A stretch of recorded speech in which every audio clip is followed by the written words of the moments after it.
안녕하세요. 서정아의 지금고전 고등학교 한문입니다.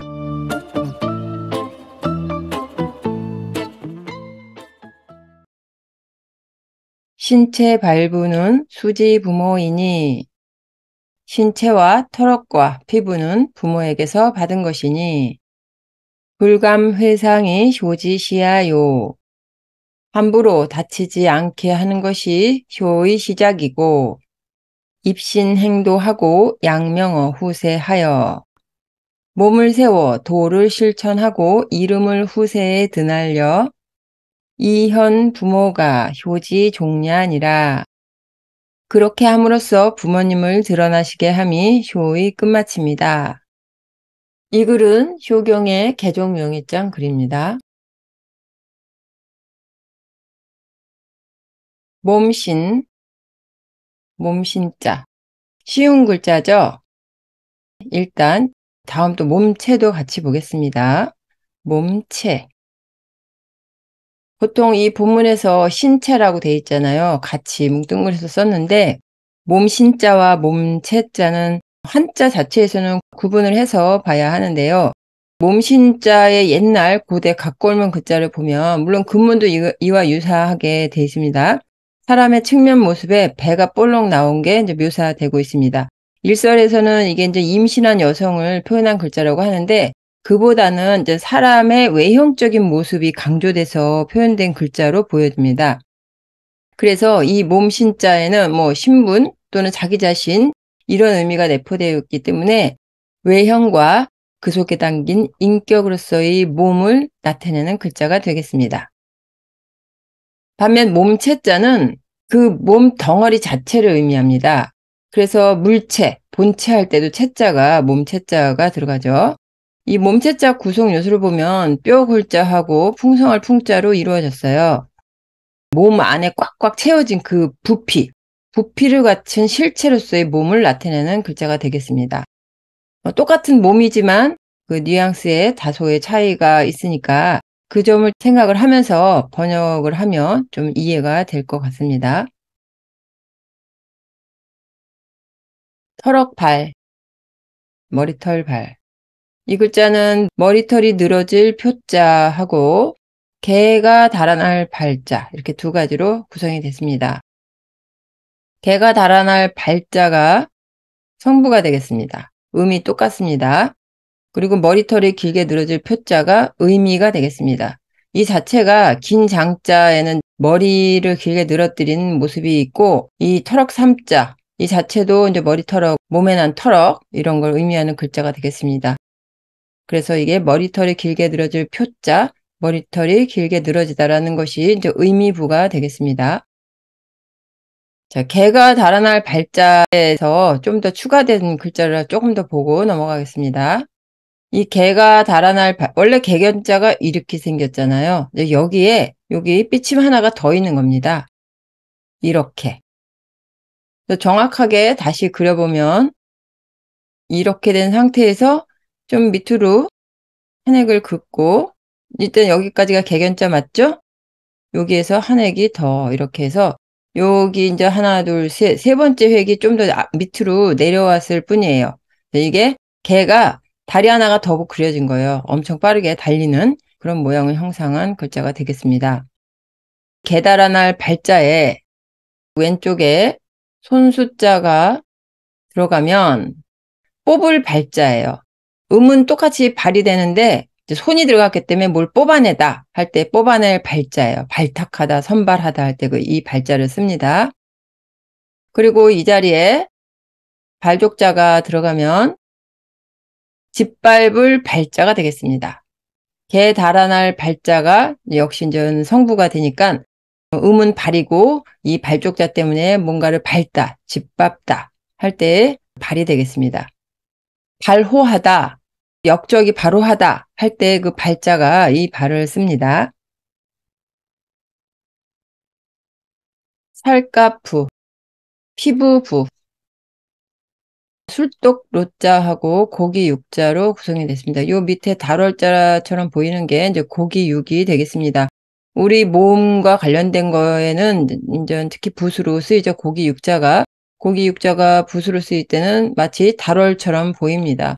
그렇지만 달월자는 정확하게는 이렇게 쓰지만 달월자와 고기육의 부수는 똑같이 이런 모양이지만 좀 더 섬세하게 쓰면 고기육자 부수는 여기 본 것처럼 요런 형태로도 나타납니다. 그래서 그 구분을 하는데 대충 구분 안 하고 그냥 달월하고 똑같이 쓰기도 합니다. 이거 살갗부 속에 있는 고기육자처럼요. 그렇더라도 이거는 하늘에 뜬 그 달로 보면 안 되고 이제 우리의 피부기 때문에 고기육자로 봐야 됩니다. 받을 수. 받을 숫자의 맨 위에 보면 손톱조가 보이죠? 이제 손톱조가 붓으로 쓰일 때는 또 이렇게도 쓰이고 이런 식으로도 쓰입니다. 그러니까 이렇게 지금 글자 받을 숫자 글자 안에서는 이렇게 쓰였지만 보통 이제 이렇게 쓰이는 게 이제 본래의 손톱조고 붓으로 쓰일 때는 모양이 좀 작아져야 되니까 이런 형태로 나온 겁니다. 그리고 덧풀명자가 중간에 있고 다음에 또 오른손을 나타나는 또자가 또 보이죠. 그래서 이거는 이 손톱조도 손이에요. 좀 날카로운 손톱만 생각할 게 아니고 이 자체가 손을 의미하기 때문에 주고받다라는 의미가 있는 거예요. 덧풀명의 위쪽에도 손이 있고 아래쪽으로는 좀 오른손이 있어요. 그래서 원래는 이게 주고받을 숫자예요. 줄 수, 받을 수가 다 되는데 나중에 이 글자는 이제 받을 수라는 의미로만 쓰고 이 왼쪽에 이제 손 숫자가 들어가는 거를 줄수로 그렇게 해서 이제 고정해서 쓰는데 고서에서는 이게 이제 받을 수, 줄 수 다 해당은 됩니다. 그렇지만 지금은 현재 이거를 받을 숫자로 주로 많이 쓴다는 점 이해하시면 되겠고요. 헐회, 훼손할 회. 위에 절구구자가 보이죠? 그리고 장인공자. 이 장인공자는 그 물건을 교묘하게 아주 정교하게 잘 만드는 그런 의미를 갖고 있어요. 절구에다가 그걸 공교하게 잘 만든 그런 글자가 되겠고요. 거기에 이제 몽둥이 숫자가 포함이 됐어요. 이게 부수죠? 몽둥이로 이렇게 잘 만든 물건을 부수고 있는 거예요. 몽둥이 숫자 보면 이렇게 생긴 게 원래 또자가 오른손이라고 말씀을 드렸고 그 위에 뭉툭한 끝이 이렇게 날카롭지 않은 창이에요. 연습용 창이라고 할 수 있죠. 상대를 완전히 죽일 수 있는 그런 용도는 아니지만 이것도 창은 창이에요. 그래서 이게 몽둥이로 쓰이는 거죠. 그 몽둥이로 지금 헐어버리다, 훼손하다 이런 의미가 됐습니다. 다칠상. 다칠상자는 사람인자와 볕양자, 요 아래 볕양자로 구성됐고 맨 위에 여기 요 부분 이렇게 생긴 부분이 좀 특이하죠. 이게 이제 고서에서 설명은 화살시에 요 윗부분을 가리킨다라는 설명이 있고 또 고대 글자를 보면 요 화살시가 아니고 도끼월자가 있는 모습도 나타나더라고요. 그래서 도끼월자가 이렇게 생긴 이 도끼월자에 이 부분으로 보일 수도 있겠습니다. 바로 여기가요. 그래서 그거는 일단 전 날카로운 어떤 물건, 사람을 다치게 하거나 죽일 수 있는 그런 물건으로 지금 사람이 다친 상태를 표현하고자 이제 이런 구성 요소들이 포함이 된 것으로 보이고요. 그리고 이제 이 벼양자는 성부가 됐습니다. 상, 양. 유사하게 성부로 이제 가지고 온 거예요. 효도, 효자. 늙을 노자와 아들자 이렇게 구성이 됐는데요. 늙을 노자는 여기까지만 늙을로가 돼 있고 밑에는 글자가 없죠. 이건 생략이 됐는데 늙을 노자를 보면 이렇게 생긴 거에 여기에 이렇게 생긴 늙을로와 또 이건 늙을로는 아니고 생각할 고자예요. 고수에는 사실 이게 혼용이 돼서 같이 쓰이고 있는데 그러니까 지금은 보통 늙을 노자는 그냥 나이 많으신 어르신을 통칭해서 쓰는 걸로 이제 알고 있지만 고대 그 경전으로 가면 늙을 노자는 단순히 나이만 많은 게 아니고 일종의 원로에 해당돼요. 오랫동안 군주 옆에서 재상으로서 나라의 큰 일을 도맡아 행하고 연세가 들어서 현직에서 물러나 있거나 아니면 지금까지도 그 연세에 현직에 계시거나 해서 일단 나이가 많고 현명하고 고위공직에서 오랫동안 공로를 쌓고 사회적으로도 어떤 큰 일을 했거나 위대한 교육자거나 이런 여러 가지 조건이 해당되는 사람들에게 늙을 노자가 이제 들어갑니다. 일반 하층민에서 이제 나이가 먹었다고 해서 그 사람들에게 늙을 노자를 쓰지 않았어요. 옛날 고대에는요. 그 점을 참고하고 이제 효도 효자에 늙을 노자와 자식 자자가 들어있는 거는 이 어린 자식이, 이게 사실 자식 자자가 강보에 쌓일 만큼 아주 어린 아기를 묘사한 글자거든요. 이런 얼굴과 머리와 이제 몸통, 다리도 표현 안 되고 이제 팔까지만 이렇게 표현된 게 아들 자자이기 때문에 아주 어린 아기를 표현한 글자예요. 나중에 확장이 돼서 건장한 그 어른이 된 사람도 이 자식 자자를 쓰기는 하지만 고대의 자식 자자가 의미하는 바는 이제 이런 어린 아기예요. 이 어린 아기가 이제 노인을 업고 간다는 건 말이 안 되고 그 노인의 어떤 후광을 받은 후계자와도 같은 그런 의미예요, 여기에서. 그래서 효도 효자에는 계승자 효자, 계승자라는 의미도 같이 담겨 있습니다.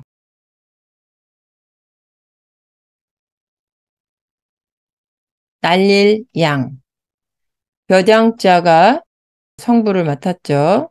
그리고 손수가 의미부가 되겠습니다. 손으로 막 날리는 거. 태극기를 개양하다 할 때 그 양자가 이 글자가 되겠습니다. 뒤후. 뒤후자에 자축거릴 척자가 들어있어요. 터벅터벅 천천히 걸을 척자, 자축거릴 척자가 들어있다는 얘기는 그냥 단순히 뒤쪽을 의미하는 게 아니고 뒤떨어지다, 또 뒤로 하다, 뭐 이런 의미가 있는 글자예요. 그래서 동사로 쓰일 때는 뒤떨어지다, 뒤로 하다 이런 의미가 있고 명사로 쓰일 때는 그냥 뒤라고 하면 되겠습니다. 자축거릴 척자에 작을 요자와 뒤쳐져 올 치자 이렇게 세 가지로 구성이 됐어요. 이거 작을 요자, 뒤쳐져 올 자 조금씩 뒤쳐져 온다는 의미가 되겠죠. 예. 드러날 현자. 이 자체도 드러날 현자고요. 그 다음에 이제 머리, 혈 이렇게 같이 합성이 됐습니다. 머리가 위로 올라와 있기 때문에 드러날 현자에 이제 머리, 혈이 머리가 중요 의미부수로 들어갔습니다. 마칠 종, 끝마칠 종, 가는 실 멱자, 뭐 실사자도 됩니다. 가는 실 멱자와 겨울 동자 이 두 가지로 이루어졌습니다. 겨울 동자가 성부가 되겠습니다. 동하고 여기 종, 모음하고 받침이 똑같습니다. 그리고 이 실사 이것이 이제 의미부가 됐습니다. 시일의 어떤 그 끝난 부분 이런 거를 나타내고자 한 것으로 보입니다. 마칠 종. 본문을 보겠습니다. 신체 발부는 수지 부모이니 이 몸과 몸 이제 신체 구분을 아까 했었죠. 예, 이 신체와 털억과 피부는 그것을 부모에게서 받다. 이 지자는 여기서 대명사입니다. 그러니까 사실은 이 지자가 가리키는 것은 앞에 신체 발부인데요. 중요하기 때문에 앞으로 뺀 거고 그거를 목적어 대명사로 이렇게 뒤에 붙인 거예요. 그래서 이제 정확하게 번역을 한다면 신체 발부를 그것을 부모에게서 받았다. 이렇게 번역을 하는데 강조하기 위해서 앞으로 뺀 거니까 강조하는 투로 말을 하자면 신체 발부는 부모에게서 받은 것이니 이렇게 번역을 하는 게 이제 자연스럽겠죠. 불감 회상이 조지시하요. 감히 함부로 감히 감자 함부로 회상 헐어뜨리거나 다치게 하지 않는 것이 효의 시작이다. 여기서의 갈짓자는 수식어로 쓰인 거죠. 앞에 갈짓자는 목적어로서 대명사로 쓰인 거고 이 경우는 수식어로 쓰인 거죠. 그러니까 효도의 시작이다. 효의 시작이다. 이렇게 번역을 하면 되겠습니다. 야자는 번역을 안 하기도 하는데 그냥 이다, 것이다, 뭐뭐인 것이다, 뭐뭐이다. 이렇게 보시면 되겠습니다. 입신행도하고 양명어 후세하여 자, 몸을 세워 자기 자신을 세워 도를 행하고 이름을 후세에 뭐뭐에 어조사 어자 뭐뭐에 후세에 드날려 이름을 후세에 드날려 이현 부모가 효지 종려라. 그것을 가지고 써있자에는 써있자는 뒤에 목적어로 쓰이는 명사나 또는 명사 구절 이런 게 들어가야 된다고 지난번에 말씀을 드렸어요. 그렇다면 써있자에 현 부모가 목적구가 될 수 있느냐? 번역상에서 보면 그렇게 나올 수는 없고 그 써있자 뒤에 목적어가 없다면 그 안에 대명사가 목적어를 나타내는 대명사가 숨어 있다고 생각해서 번역을 해야 돼요.